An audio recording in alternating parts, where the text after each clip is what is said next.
So in the figure, we show the enlarged view of your given T cross section. For convenience, we have divided the cross section into two parts. Part 1, which is this rectangle, and part 2, which is this rectangle. And we have shown the centroidal axis of each of this rectangular part. This as xx1 and this is xx2, which is passing through the center of each of the part.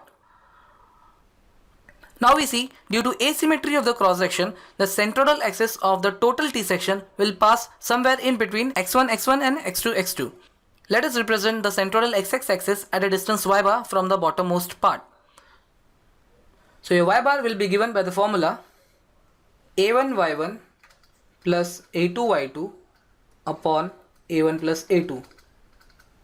So this is equal to a1 is 150 multiplied by 50 into y1 will be 150 plus 50 by 2, which is 175, plus a2 is again 50 into 150 and y2 will be half of 150, which is 75.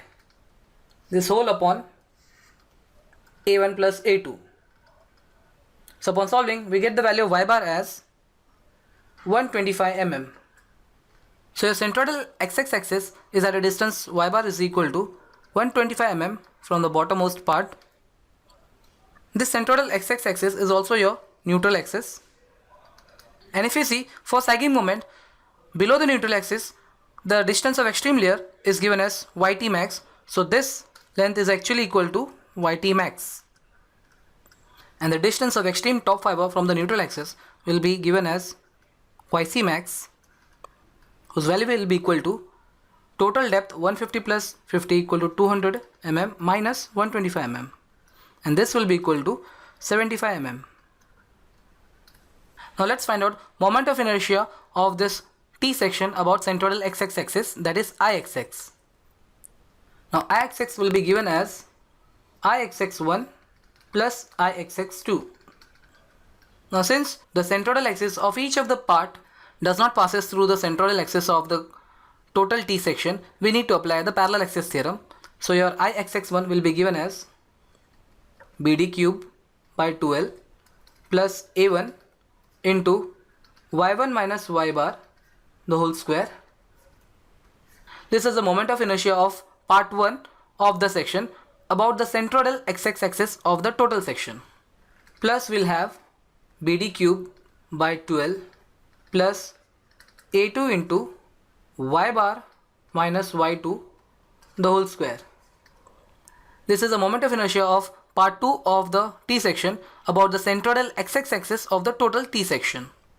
So upon substituting the values, we get BD cube for 1 is 150 into depth is 50 cube upon 12 plus area is 150 into 50 and y1 is 175 minus 125 square plus BD cube for second part is 50 into 150 cube upon 12 plus area A2 is 50 into 150 multiplied by y bar 125 minus y2 is 75 square.